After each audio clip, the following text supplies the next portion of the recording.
Alors, bonjour, la Fédération culturelle canadienne-française vous souhaite la bienvenue sur Air Ouverte. Il est 9 heures à Vancouver et à Whitehorse, il est 10 heures à Edmonton et à Saskatoon, 11 heures à Winnipeg, midi à Toronto, à Ottawa et à Montréal, il est 13 heures à Moncton et à Halifax et il est même 13h30 à Saint-Jean-de-Terre-Neuve. Ici, à la place de la francophonie virtuelle, il est toutes ces heures-là. Ce pays, comme ce rendez-vous, est complètement tada. Aujourd'hui, j'ai le plaisir de recevoir Aude Aprahamian, attachée à la francophonie, et Manon Côté, attachée à la culture du Bureau du Québec à Toronto. Nous sommes ici pour en apprendre plus sur les programmes d'appui du gouvernement du Québec, programmes qui facilitent le rapprochement et la collaboration entre le Québec et les provinces de l'Ouest et les 3 territoires en particulier. Aude va notamment nous présenter le nouveau cadre normatif du programme d'appui à la francophonie canadienne, donc le PAFC. Et Manon va nous parler des différents les organismes qui soumettent des demandes aux différents programmes d'appui à la francophonie de subvention. Cette plateforme qui a été mise en ligne très récemment permet d'effectuer toutes ces démarches en un seul lieu. Vous pourrez y suivre le traitement de votre demande en temps réel et y poser des questions. Alors, sans plus tarder, j'invite Aude et Manon à me rejoindre sur la petite scène et je vous demanderai, cher public, de les accueillir chaleureusement en appuyant sur la touche F de votre clavier. Vous allez voir votre avatar jeter quelques confettis.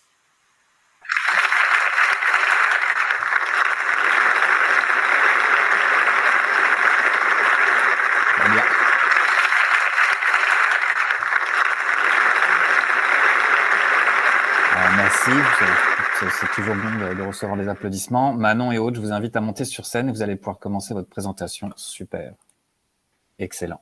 C'est à vous. Bonjour à tous. Je suis bien contente de faire partie de cette présentation aujourd'hui et de vous rencontrer virtuellement.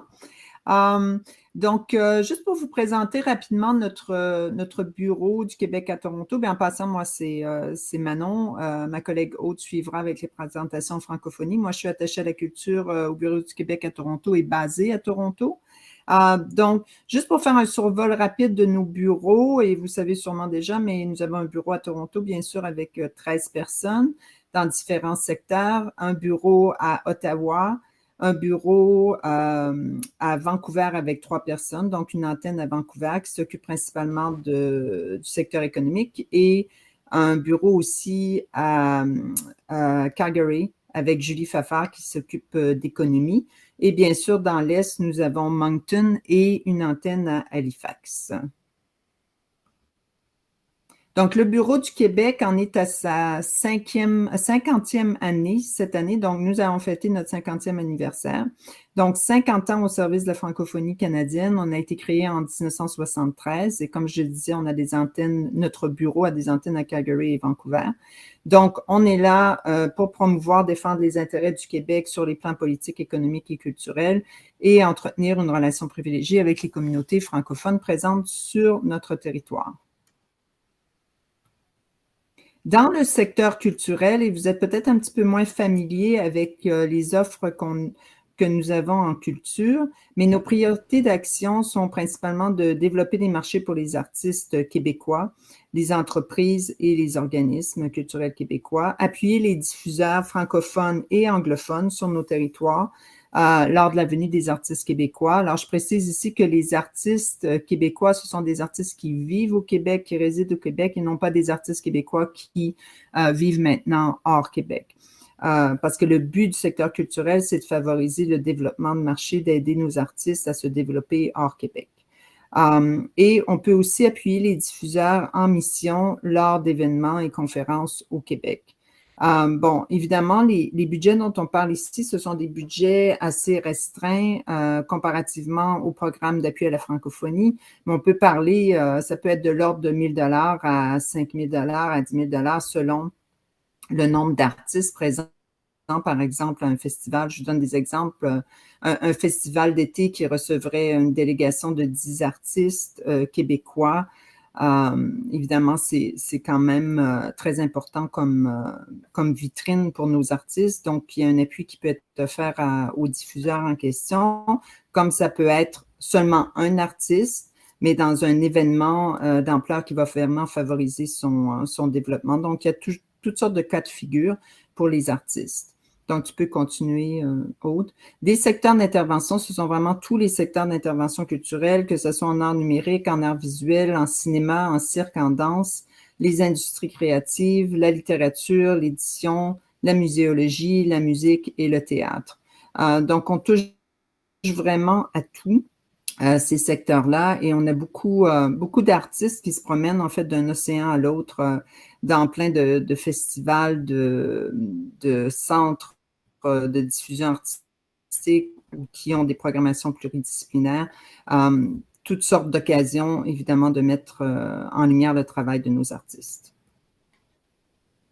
Donc, le développement de marché, j'en ai glissé un mot tout à l'heure, la promotion de nos artistes québécois, nos différents postes budgétaires, donc qu'ils soient francophones, nous on ne fait pas la distinction entre les francophones, les anglophones, allophones, autochtones, donc on aide tout le monde dans le milieu culturel, qu'ils soient invités à participer à un événement, que ce soit des spectacles, des festivals, des conférences, des salons, etc.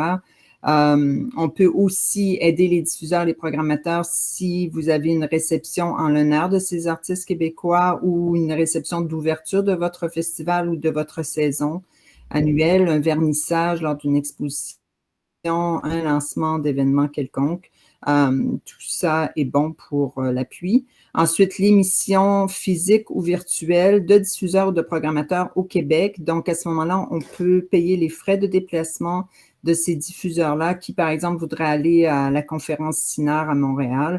Bon, évidemment, on ne peut pas aider tout le monde, mais les demandes qu'on a, on les traite et habituellement, par année, on envoie quand même plusieurs diffuseurs dans différentes conférences au Québec. À noter aussi que si, par exemple, un diffuseur de la Colombie-Britannique aimerait venir à une conférence à Toronto sur la musique, par exemple, parce qu'on sait qu'il y aura des artistes québécois, il veut rencontrer ces artistes québécois et voir les vitrines et tout, on peut aussi favoriser son déplacement. Donc, c'est un peu, en gros, ce qui couvre le secteur culturel. Je passe vite, mais évidemment, si vous avez des questions à la fin, je pourrais y répondre.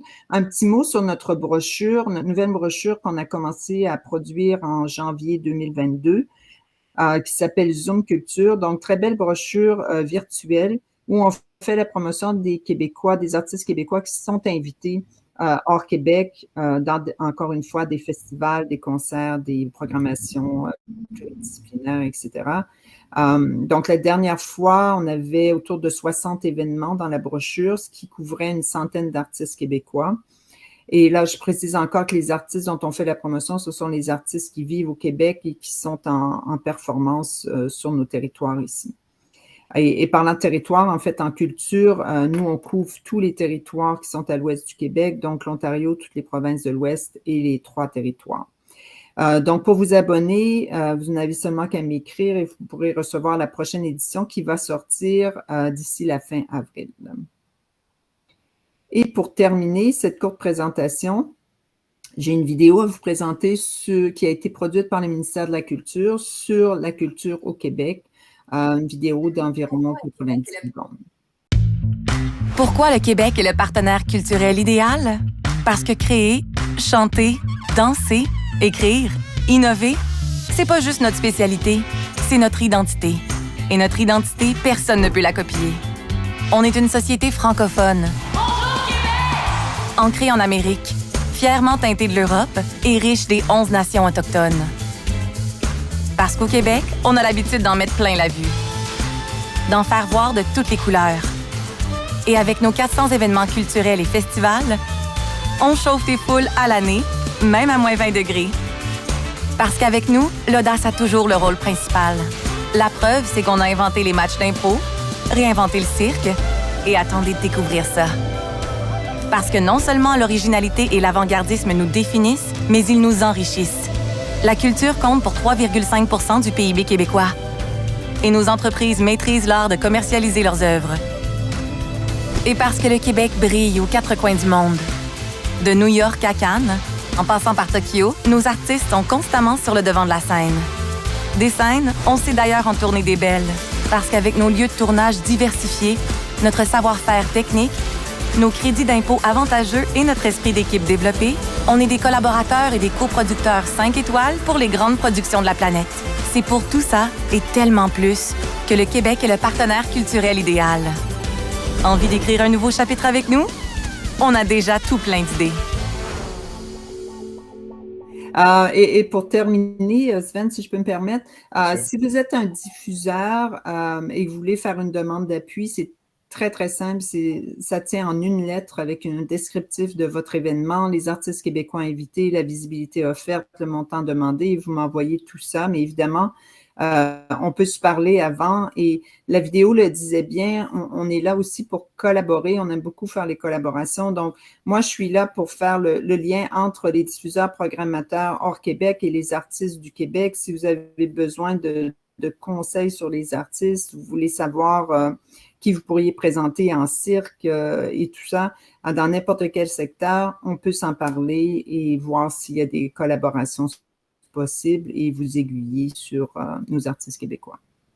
Merci beaucoup. À toi, Aude. En fait, je vais en profiter, Aude, juste avant que tu te lances, à mettre vos coordonnées, vos courriels dans le chat. Oui. Donc, je t'en prie, Aude, tu peux y aller. Bonjour à tous. Donc moi, je vais continuer à vous parler un petit peu plus de francophonie canadienne. En termes de francophonie canadienne, le Québec a depuis plus de 25 ans une politique pour appuyer des actions et des activités entre les Québécois et les francophones partout au Canada. En mars 2022, la 3e édition de cette politique a été dévoilée. Et donc, ça fait déjà un peu plus d'1 an qu'on travaille à travers cette nouvelle politique pour une francophonie forte, unie et engagée.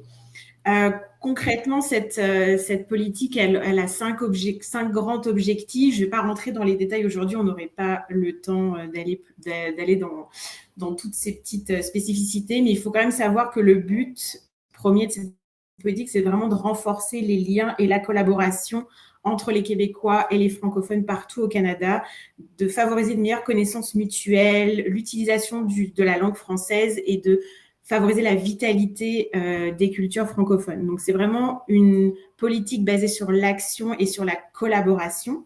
On a d'ailleurs un plan d'action sur 3 ans qui a 75 mesures appuyées par plus de 20 ministères et organismes du gouvernement à travers tous les secteurs, dont celui de la culture. Donc, c'est aussi pourquoi aujourd'hui, avec Manon, on fait cette présentation conjointe. Et vous savez peut-être, mais Complètement Tada, qui nous accueille aujourd'hui, est une des initiatives de ce plan d'action. À travers ce plan d'action, une des mesures qui est bien connue, c'est le programme d'appui à la francophonie canadienne. D'habitude, je vous mettrai un peu plus de chiffres en lien avec la province dans laquelle vous êtes placé. Mais aujourd'hui, je vais vous mettre en avant 2 chiffres. C'est quand même une enveloppe budgétaire de plus de 2 millions de dollars par année pour tout le Canada.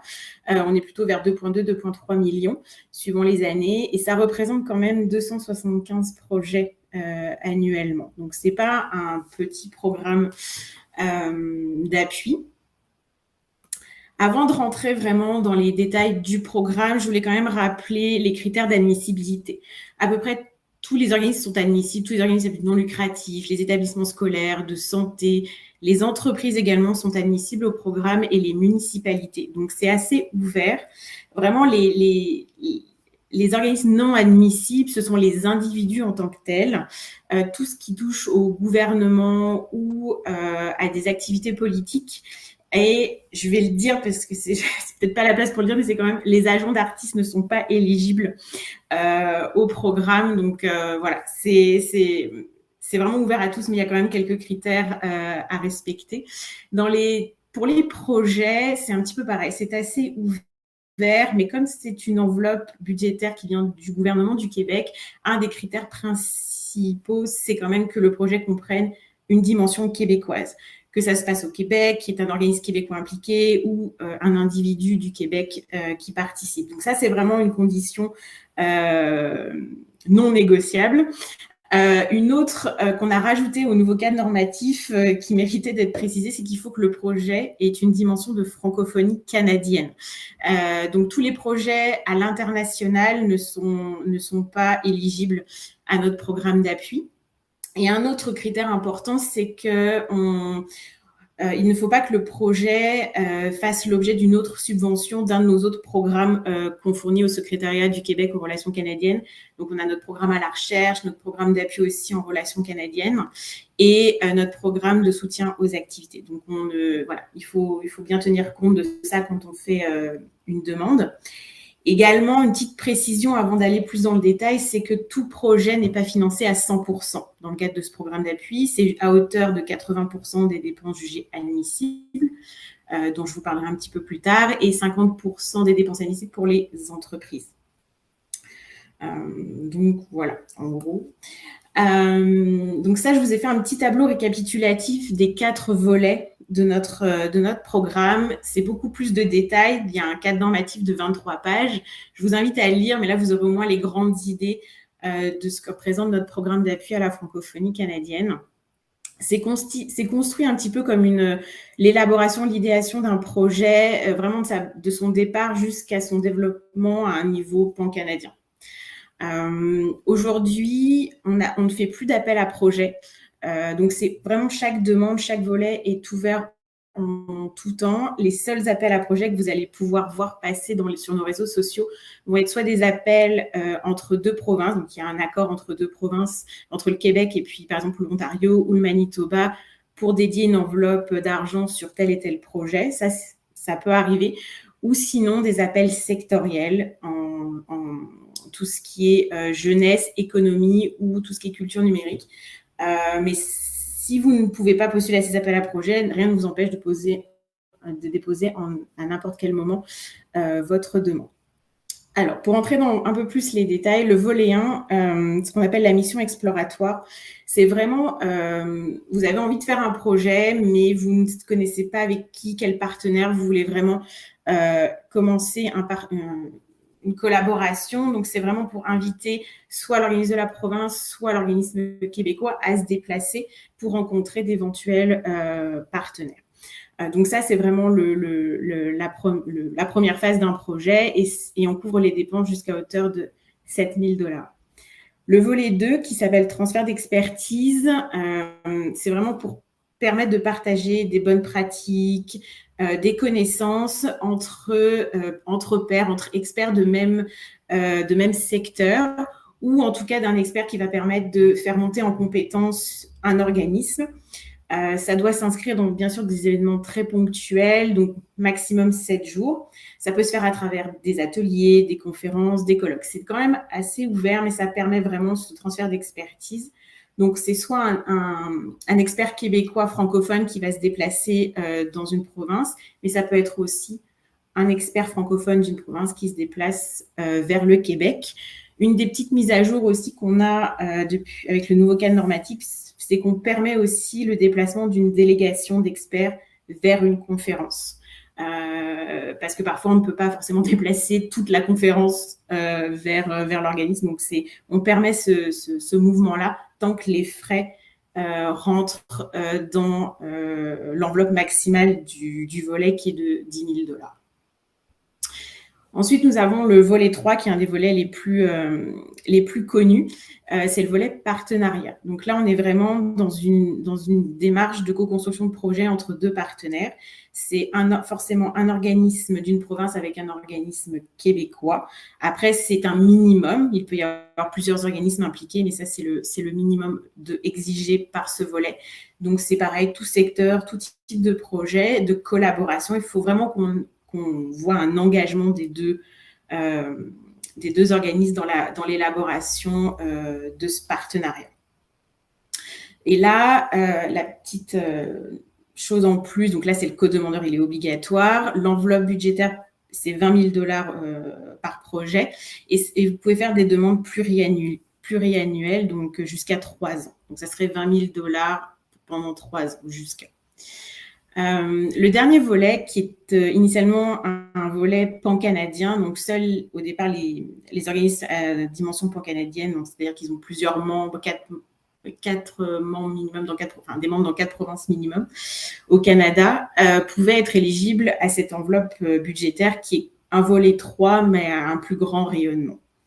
Aujourd'hui, on a ajouté la notion de multirégional, où là, on invite 3 organismes de 3 provinces différentes au minimum à établir un partenariat avec un organisme québécois. Donc, ça permet de faire des projets à plus grande ampleur et de bénéficier d'une enveloppe qui monte jusqu'à 50 000 $ par année et qui est aussi éligible au pluriannuel sur 3 ans. Ok. Comme je vous en parlais un petit peu tout à l'heure, donc on a des critères aussi d'attribution de notre aide financière en fonction des volets. Donc, fatalement, plus vous allez vous diriger vers le volet 4, plus les dépenses jugées admissibles sont larges. Là, je vous ai donné un petit tableau récapitulatif, mais il y a d'autres critères dans le cadre normatif, mais ça donne une petite idée. Donc, initialement, on finance comme c'est des frais, beaucoup de déplacements, donc on finance vraiment les déplacements et les frais de séjour des organismes ou des experts qui se déplacent. D'ailleurs, les frais de déplacement ne sont plus forfaitaires, mais ils sont au tarif réel, modéré. Donc, on finance vraiment les inscriptions, les outils de communication qui sont nécessaires à l'activité, et pour le volet 2, vraiment les honoraires versés à l'expert. Quand on passe à un volet 3, à un volet 4, on peut ajouter d'autres dépenses comme la location d'équipement, l'achat de matériel, mais également on peut mettre les salaires ou les honoraires des employés qui sont affectés à la réalisation du projet. Donc, les salaires des employés réguliers peuvent être une dépense admissible aujourd'hui, ce qui n'était pas le cas auparavant, mais c'est proportionnel à le nombre d'heures travaillées sur un projet. Et là, je vous ai mis aussi quelques exemples de dépenses qui ne sont pas admissibles. Les cachets d'artistes. On ne finance vraiment pas de la prestation pure d'artistes. Il faut que le projet comprenne une dimension beaucoup plus en médiation culturelle, en résidence d'artistes. On ne fait pas de la prestation d'artistes pure. Tout ce qui est dépenses courantes de fonctionnement ou encore l'achat d'immeubles, etc.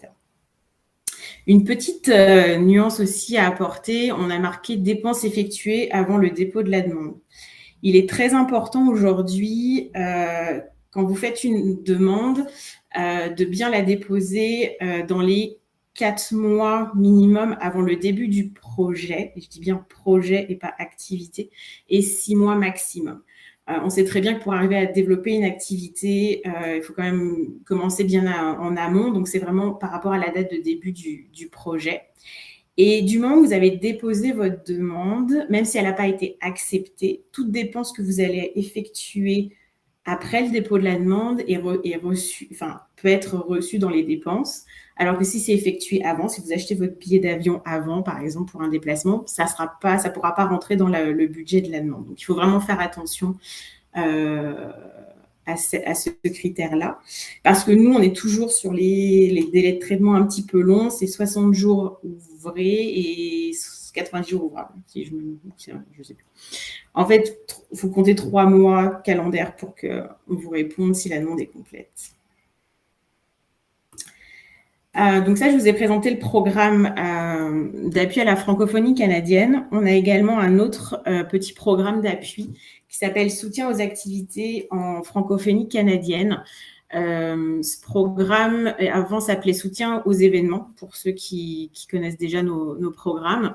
On l'a un petit peu ouvert, on a changé le nom parce que « activité » est plus large que « événement ». Donc, c'est vraiment un financement très ponctuel d'une activité en francophonie canadienne qui aurait lieu dans vos provinces ou territoires. La dimension québécoise n'est pas requise pour candidater à cette demande. Donc, c'est vraiment ouvert. C'est des événements communautaires, des festivals, la publication. Enfin, vraiment, c'est très, très large. C'est une enveloppe complémentaire de financement qui peut aller jusqu'à 2 000 $ en fonction de la visibilité qui est offerte au Québec en matière de promotion et du nombre de participants, de l'ampleur du projet. Dans des cas très, très, très, très exceptionnels, et je mets bien beaucoup de guillemets là-dessus, l'enveloppe peut aller jusqu'à 5 000 $, mais si vraiment la dimension et l'ampleur du projet est forte. Donc ça, c'est à peu près voilà, les deux gros programmes que nous avons. Sven parlait en introduction de la nouvelle plateforme. Donc oui, en effet, on a lancé depuis quelques semaines SQRC Subventions. Donc c'est vraiment notre nouvelle plateforme pour faire le dépôt de votre demande, que ce soit au programme d'appui à la francophonie canadienne, mais également au soutien aux activités. C'est une plateforme qui se veut plus interactive. Il va y avoir différentes phases, mais à terme, c'est vraiment que vous puissiez suivre la progression de votre demande en temps réel, que vous puissiez échanger avec les analystes de votre demande s'il manque un papier, un document, n'importe quoi. Donc, que ce soit vraiment tout dans la plateforme. Aujourd'hui, moi, je vous invite à aller vous inscrire, de créer votre fiche organisme, parce que tout ce qui était dans l'ancienne plateforme n'a pas pu être transmis. Donc, c'est un petit peu long comme processus de démarrage, mais ça permet vraiment après d'être inscrit puis d'être plus réactif quand il va falloir déposer sa demande. Je ne vous la montre pas parce qu'il n'y a pas grand-chose à voir, mais en tout cas, voilà, c'est la nouveauté aujourd'hui. Puis, sachez que le compte de la plateforme, c'est votre compte à vous, ce n'est plus le compte de l'organisation, ce qui va changer beaucoup de choses si, par exemple, un directeur change et qui part avec les mots de passe et puis qu'après, vous êtes bloqué sur le système. Moi, j'ai fini. Donc, je repasse la parole à Sven. Merci Aude, merci Manon. J'invite le public à appuyer sur la touche F. Je trouve que les informations étaient hyper pertinentes, très précises. Moi, je retiens la grande nouveauté, c'est le volet 4, c'est-à-dire l'aspect multirégional, parce que donc jusqu'à cette année, ou du moins jusqu'à l'année dernière, on s'entend qu'il fallait être un organisme national pour pouvoir bénéficier de ce type de programme, donc organisme national comme la CCF par exemple, qui représente donc des membres sur toute la province et territoire.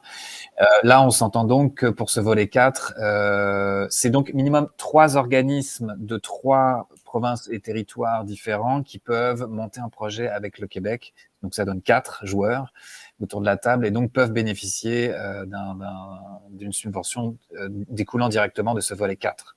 On s'entend bien sur cette nouveauté-là. C'est ça. T'as bien écouté, c'est ça. Différence parce qu'entre l'année dernière où l'accélérateur TADA est né et que j'amorçais donc des accompagnements de projets, des accélérations et on s'en est parlé pour certains des partenariats que je suis en train de monter, bah là tout d'un coup ça amène d'autres perspectives là. Donc je voulais le rappeler de nouveau, le reformuler pour notre monde d'aujourd'hui.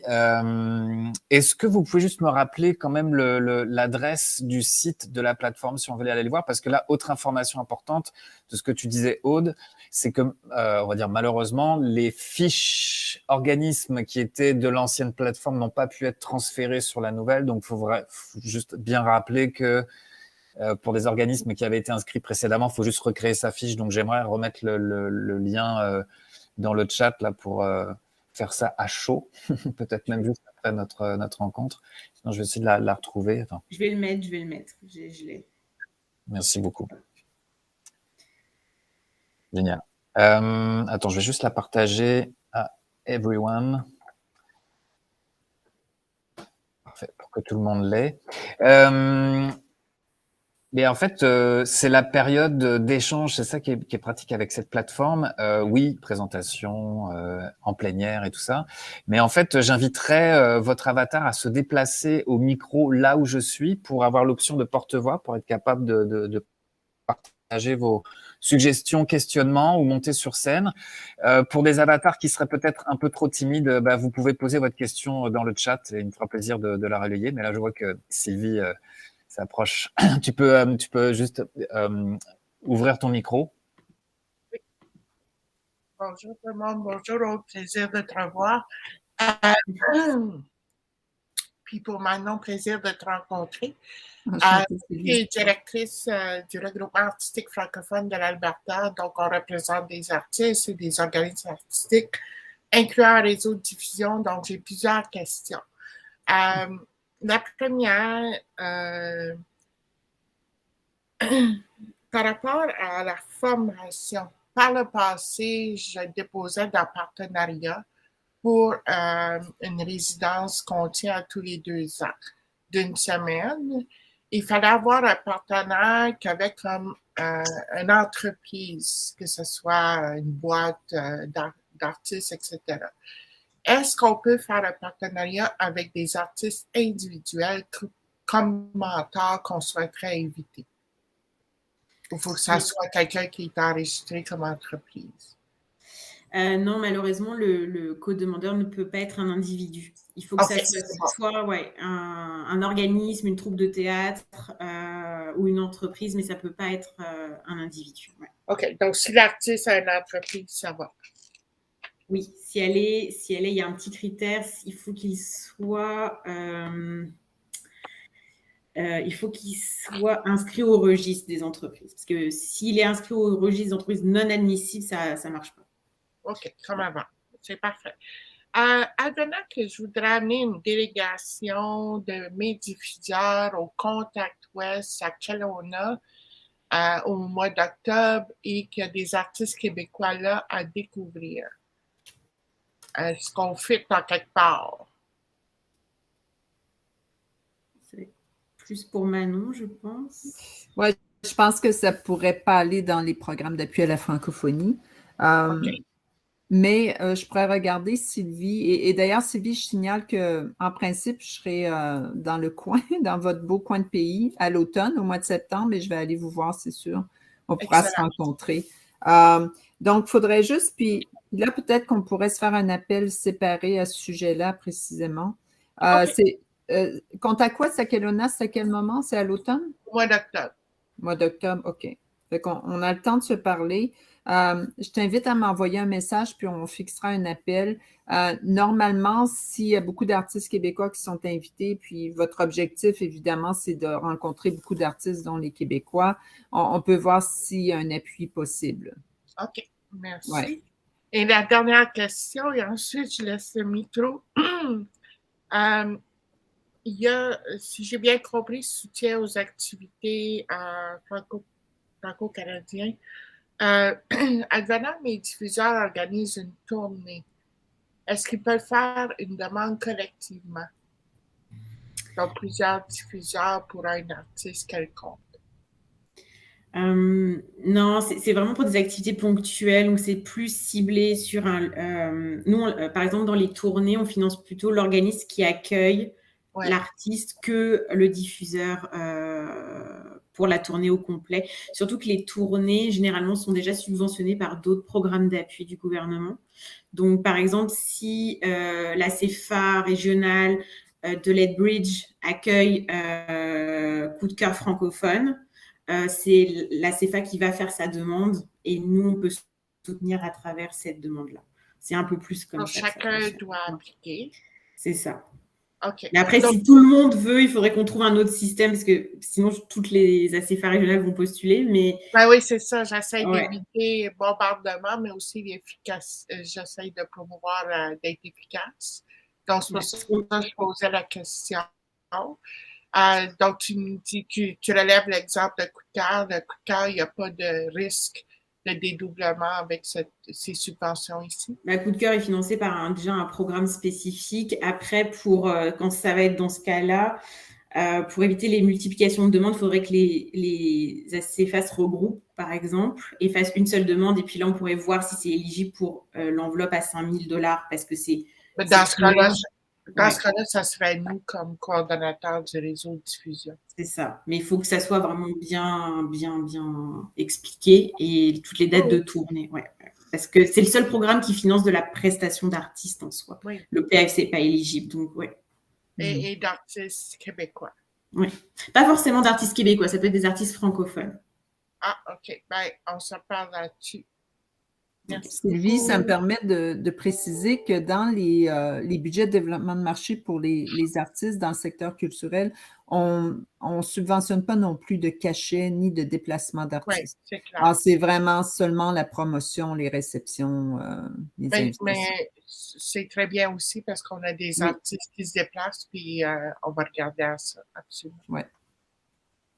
Merci beaucoup. Merci. Excellent. Je suis déjà en train de préparer un courriel avec vos 3 contacts, même si vous les avez déjà, mais ça va faciliter la poursuite des discussions. Parce que je vois que Sylvie, direct, c'est bon, c'est précis, on sait où on veut aller, on sait ce qu'on veut comme information. C'est exactement le but de la rencontre aujourd'hui. S'il y a d'autres questions dans le public, n'hésitez pas à vous approcher du micro ou encore une fois, s'il y a un peu de timidité, vous pouvez juste poser votre question dans le chat. Ça me fera plaisir de la relayer. Aussi, pour votre information, je vais pouvoir récupérer la présentation de Aude et Manon et je la partagerai en fait évidemment dans notre réseau parce que là il y avait quand même pas mal d'informations balayées rapidement pour la présentation, mais il y avait plein de détails très intéressants. Qu'est-ce qui est admissible, qu'est-ce qui ne l'est pas. Donc, j'imagine aussi des informations qu'on peut retrouver sur le site évidemment. Très bien. Est-ce que vous avez vu une différence justement avec le nouveau cadre normatif déjà dans des demandes que vous avez reçues? Là, on est un petit peu on est en fin et début de période. Là, c'est peut-être encore un peu trop tôt pour statuer, mais justement par rapport à ce volet 4, est-ce qu'il y a déjà vous le savez parce que nous, on était en contact pour un projet en particulier, mais vous avez commencé à avoir des coups de téléphone pour des nouvelles façons de monter des dossiers dans ce cadre-là? Alors, pour l'instant, on n'a pas commencé l'analyse des nouveaux dossiers parce que l'année fiscale vient de se terminer, on vient de commencer la nouvelle. Donc là, ça va bien. Ceux qui ont commencé à faire des demandes et qui sont présents aujourd'hui, ça va arriver là bientôt dans les prochaines semaines. Pour le volet 4, dimension multirégionale, il faut savoir au départ que ça vient d'une demande des organismes. Moi, je suis arrivée depuis le mois de juillet. Et puis, c'est vrai que pour certaines provinces de l'Ouest, c'était vraiment une demande de travailler, d'être éligible à ce genre de programme puisqu'ils travaillent déjà beaucoup ensemble. Je sais que la Saskatchewan, l'Alberta et la Colombie-Britannique travaillaient beaucoup ensemble. Donc, ça a été ajouté et on a déjà des discussions avec certains avancées sur des projets multirégionaux. C'est surtout en francophonie économique parce que c'est des réseaux qui travaillaient déjà beaucoup ensemble. Mais oui, ça va devenir assez populaire. On a quand même beaucoup d'appels à ce sujet-là. Mais il faut savoir vraiment que ça vient de la communauté, comme d'autres ajustements du cadre normatif. Parce que là, aujourd'hui, on vous a présenté le programme. Quand on se déplace en région, on discute beaucoup des enjeux rencontrés par les organismes. Et le but, c'est d'améliorer ce programme d'appui qui a une mise à jour tous les 3 ans. Donc en fonction, on vous écoute, on retient et puis on ajuste pour que ça aide au mieux les organismes. Donc oui, je pense que ce volet-là va bien fonctionner également. Comme soutien aux activités qui étaient peu connues, moi je le vois aussi comme un point de départ d'un organisme qui n'a pas l'habitude de nos programmes d'appui. C'est toujours une première étape pour se familiariser avec notre plateforme, avec notre fonctionnement pour passer ensuite à un projet au programme d'appui. D'ailleurs, ce que je ne vous ai pas précisé, on a 4 volets. Vous pouvez poser autant de demandes dans n'importe quel volet, à n'importe quel temps. En fait, ce n'est pas l'un ou l'autre, ça peut être plusieurs volets en même temps sur l'année. Et la seule condition vraiment à ça, c'est que si vous avez fini un projet, faut vraiment avoir envoyé son bilan financier et que ça soit validé pour poser un nouveau projet, quoi. C'est un petit peu l'exigence, mais voilà, c'est pas l'un ou l'autre, c'est vraiment autant qu'on veut. De la même manière, faire une demande pour un soutien aux activités versus un programme en tant que tel dans des 4 volets, ça aussi c'est complémentaire ou c'est complémentaire, il ne faut pas que par contre ça soit le même projet. Parce que ça, on ne peut pas cumuler, donc il faut que ça soit des projets distincts, mais oui, l'un n'empêche pas l'autre. Soutien aux activités, la seule différence, c'est un organisme n'est éligible qu'une fois par année. Donc, il ne peut pas en poser 4 dans l'année, c'est 1 par année. Donc, il faut vraiment choisir quelle activité on veut mettre en avant sur ce programme. Par contre, pour le soutien aux activités, ça inclut les cachets d'artistes. Oui, parce qu'on ne vous demande pas le pourquoi. Enfin, il n'y a pas de critère d'admissibilité sur la nature de la dépense. C'est l'activité qui est jugée, l'ampleur, la visibilité, mais ce n'est pas le pourquoi. Donc, bien sûr, si vous avez besoin de $1000 pour financer la venue d'un chanteur, très bien. Okay. Ça, on ne va pas aller vous questionner là-dessus. Donc, c'est le petit avantage qu'on a encore par rapport à cette souplesse qu'on a sur ce programme. Oh, oui, bah, c'est pour ça que je remets le doigt dessus. Puis, on rêve en couleur, on jase là, mais en termes d'enveloppe budgétaire, donc lesquelles ont été bonifiées déjà depuis dans les dernières années, puis à quelles est-ce qu'on peut encore s'attendre à quelques bonifications, à quelques enveloppes comment dire, plus riches, mieux garnies? Est-ce qu'on peut penser qu'il y a des choses qui vont se développer et s'enrichir dans les 3 ans qui viennent? Est-ce qu'il y a déjà, je sais pas, des indices qui pourraient laisser entendre ça? Pour le programme d'appui à la francophonie canadienne, dans le cadre de la nouvelle politique, il a été bonifié. Il y a un peu plus d'argent je crois que c'est 200 ou 300 000 $ qui ont été rajoutés sur le programme d'appui. Il y a aussi, dans le cadre de la politique, d'autres initiatives. 75 mesures, c'est large. Et dans certaines mesures, il y a des enveloppes budgétaires en plus. Donc, c'est ça aussi un peu le rôle qu'on a, nous, dans les bureaux, quand on vous rencontre, quand on discute avec certains organismes locaux.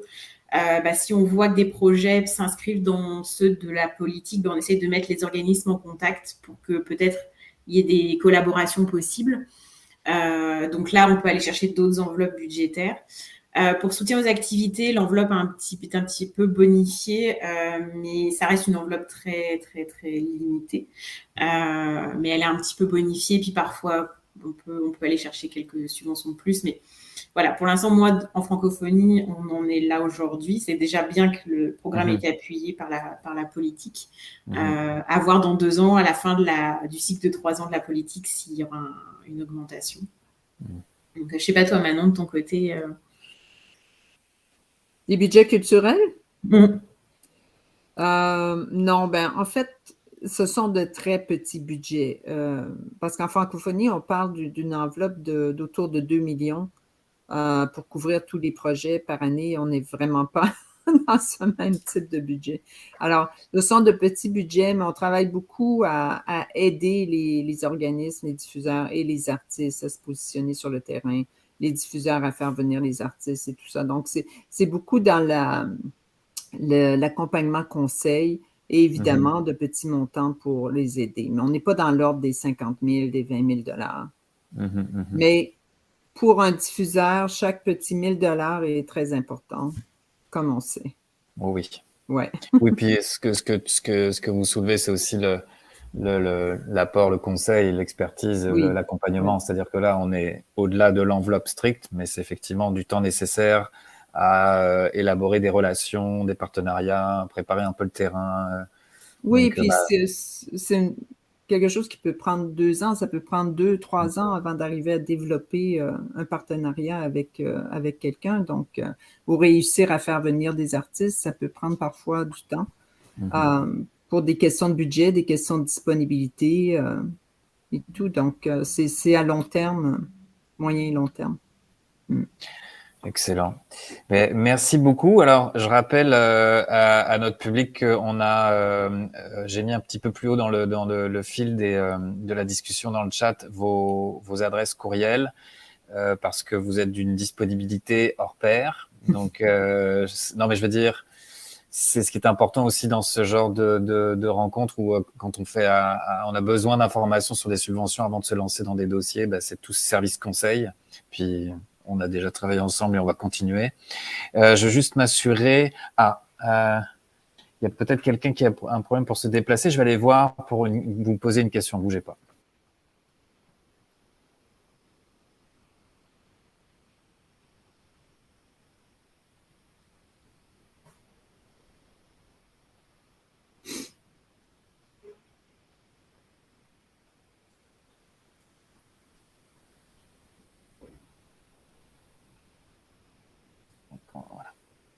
Oui, c'est ça. J'essaye de me déplacer depuis et je suis immobile. Qu'est-ce qui me fige? Ça va, c'est correct. J'ai été te prendre la main, je t'ai amené au micro. Donc ça merci, un gros merci. Ça fait plaisir. Et puis, je me suis expulsée de la réunion et puis je suis revenue. J'étais comme, OK, j'ai besoin de parler là. Un grand merci à Aude et à Manon. J'ai vraiment beaucoup apprécié. Moi, je suis débutante là dans l'événementiel, mais on est en train de travailler sur un gros projet de festival dans la ville de Cornwall. Donc, d'abord, quand j'ai entendu Manon parler de l'aspect culturel, je pensais qu'on fitait plus là dans ce domaine. Puis après, j'ai eu l'impression que c'était plus orienté Québec et que peut-être c'était juste soutien aux activités en francophonie qui était plus aguerri pour nous. So, je suis un peu confuse et j'ai apprécié que vous parliez d'aide et conseils. Donc, peut-être que je voudrais d'abord échanger. Est-ce que c'est possible d'abord échanger afin que vous puissiez me guider pour trouver quelle est la meilleure option pour nous, pour notre festival dans la ville de Cornwall, s'il vous plaît? Oui, je tiens à mentionner, Eunice, que Aude et Daniel, notre collègue en francophonie de l'Ontario, on discute beaucoup. Alors, lorsqu'il y a des demandes qui sont déposées, on se consulte. Bon, est-ce que ce serait mieux en francophonie? Est-ce que ce serait mieux en culture? Et je dois préciser aussi que parfois, les gens peuvent demander en francophonie et en culture pour le même événement. OK. Parce qu'on ne touche pas nécessairement les mêmes postes budgétaires. Donc, ça peut arriver qu'on appuie un événement des deux côtés. Mais effectivement, Eunice, peut-être si tu veux qu'on prévoie un appel, puis tu nous parles un peu plus de ton festival, là, on pourrait t'orienter. Ce serait avec notre collègue Daniel, qui s'occupe de l'Ontario. Oui, ouais. J'aimerais vraiment beaucoup un appel. Je pense que c'est de là que je dois commencer avant d'envisager de soumettre quoi que ce soit. Je veux comprendre où est-ce qu'on fit là. Ouais. Merci beaucoup. Merci. À bientôt. Merci Eunice pour ta question. J'ai remis donc dans le chat les coordonnées de Manon et Aude en précisant bien donc de Aude, c'est l'attaché à la francophonie et Manon attaché à la culture, mais donc les deux se parlent. Merci beaucoup Aude, merci beaucoup Manon pour cette présentation puis cette petite heure qu'on a passée ensemble. Donc, vos téléphones ou vos courriels vont bientôt sonner. Et puis, je rappelle en fait à notre auditoire que cette conférence a été enregistrée. On va la rediffuser sur notre chaîne YouTube très bientôt. Donc, ça va nous permettre aussi de rediffuser en fait cette présentation auprès des membres qui n'ont peut-être pas pu participer aujourd'hui, mais qui sont forcément intéressés par ce type de programme. Alors, c'est vendredi. Je ne sais pas s'il fait beau chez vous et si les températures remontent, mais on va peut-être pouvoir commencer à en profiter un petit peu. L'été s'en vient. Merci beaucoup. Oui. Je vous souhaite de passer une excellente journée. Merci. Merci. Au revoir.